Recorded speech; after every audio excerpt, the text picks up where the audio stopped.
৭১-এর ২৭শে March Kalurghat বেতার থেকে একজন মেজরের কণ্ঠে বেজে উঠল স্বাধীনতার ঘোষণা। তিনি মেজর জিয়াউর রহমান। ৩৬ সালে বগুড়ায় জন্ম। ৫৩ সালে পাকিস্তান সেনাবাহিনীতে যোগ দেন।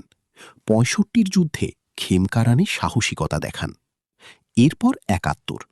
২৫শে মার্চের রাতে পাকিস্তানিরা অপারেশন সার্চলাইট শুরু করলে মেজর জিয়া চট্টগ্রামে বিদ্রোহ করেন।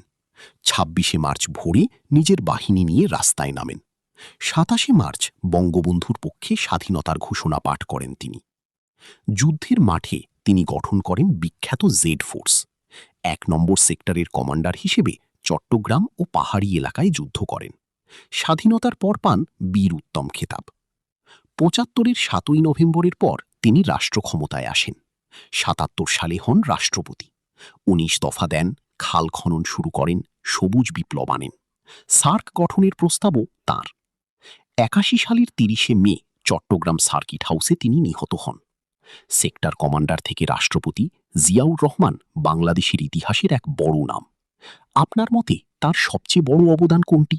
কমেন্টে জানান।